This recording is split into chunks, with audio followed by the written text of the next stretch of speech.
is the national mood in Israel once David becomes king? This is the question we seek to answer today as we continue our verse-by-verse study of the book of 1 Chronicles on Walking Through the Bible. The glory of his cross. Today we're going to be discussing 1 Chronicles chapter 12, verses 23 to 40. But before we do that, let's read the passage. If you have a Bible with you, you can turn to 1 Chronicles chapter 12, verse 23. But if you don't have a Bible, don't worry. Just follow along with us on the screen. The version that we'll be reading from is the New King James Version. So 1 Chronicles chapter 12, beginning at verse 23. Now these were the numbers of the divisions that were equipped for war and came to David at Hebron to turn over the kingdom of Saul to him according to the word of the Lord. The sons of Judah bearing shield and spear, 6,800 armed for war. Of the sons of Simeon, mighty men of valor fit for war, 7,100. Of the sons of Levi, 4,600. Jehoiada, the leader of the Aaronites, and with him 3,700.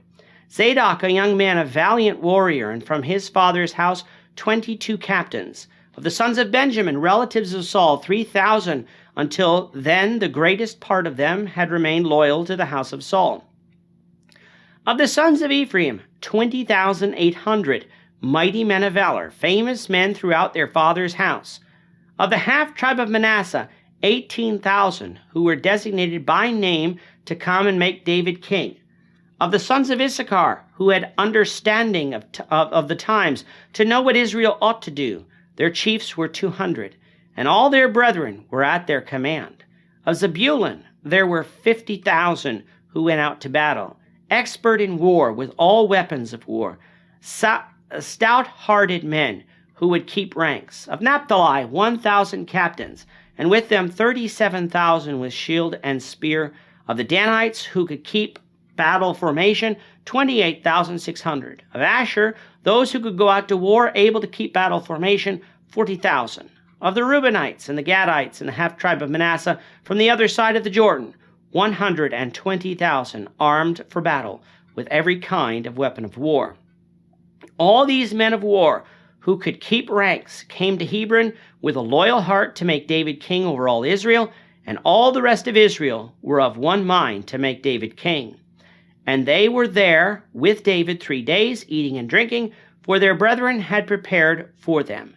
Moreover, those who were near to them, from as far away as Issachar and Zebulun and Naphtali, were bringing food on donkeys and camels, on mules and oxen, provisions of flour and cakes of figs and cakes of raisins, wine and oil and oxen and sheep abundantly, for there was joy in Israel. The chronicler is trying to give us a picture of David as a mighty king, for God was with him. At first, some might not think David was mighty, for he only ruled over the tribe of Judah in the south in the beginning, and Simeon too, for their borders are within Judah. His throne was in Hebron, and he was occupied in fighting a civil war with the rest of Israel, who remained loyal to the house of Saul, and his only remaining son, Ishbosheth. However, during that time, David was still mighty. In fact, he was mighty even before he became king, for he was collecting men from all over during his time on the run from Saul. These men only grew once David became king, so much so that David won the civil war. That victory was not merely won by battle, but by the defection of Abner and the death of Ishbosheth at the hands of his own servants. By that time the battle was lost, though, and was in its final throes, for God was with David, the man whom he had anointed king. He allowed this civil war to rage on, however, in order that Israel might come to the conclusion that David was God's anointed, deciding to follow him, which they eventually did. In becoming king, David became the commander-in-chief of the army. So what we have recorded here is the armies from the north coming, and from Judah, coming to swear allegiance to David and celebrate his coronation as king over all Israel. If you add the numbers up, which are likely missing some numbers from Issachar, which only lists the number of chiefs and not the men of war, you get 340 to 350,000 men. That is quite a large army for David to command. Now, I'm sure that there are some scoffers out there that would challenge a number so high for Israel, but let's remember what happens soon after David becomes king. He expands Israel's territory and defeats the surrounding nations, either directly ruling over them or bringing them under tribute.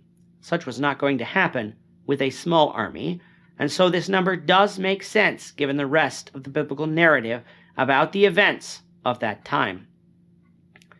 Along with the man also came animals and food with which to celebrate with, a feast that lasted 3 days. All 13 tribes are mentioned here as coming, and the very fact that people came from as far north as Issachar, Zebulun, Asher, and Naphtali shows us what a joyous occasion this was and the peace that David would bring to the kingdom. Israel was united once again. It would become a cohesive nation in Canaan for really the first time in her history. For up until that point, at least up until the days of Samuel and Saul, they had been a collection of tribes ruled by regional judges. David, though, was going to organize the kingdom. He was going to develop a central capital, Jerusalem, and he was going to organize the religious worship in Israel too. And what better way to start than to bring the Ark of the Covenant from where it had been housed for almost a century to Jerusalem. With it there, the presence of God would be there via the mercy seat, and a temple it could be built to God, such as had never been done before in Israel's history. We'll see David's first attempt at bringing the Ark of the Covenant to Jerusalem, the Lord willing, in the next lesson. With that, our time is up for today. The Lord willing, we hope you'll join us for tomorrow's discussion of 1 Chronicles chapter 13, verses 1 to 14, as we continue our walk through the Bible, one verse at a time. Thank you for watching today's episode. We hope that you found it edifying and ask that you not only subscribe to our channel and podcast, but that you like and share this episode among your friends, so that the saving gospel of Jesus Christ can go out to the whole world.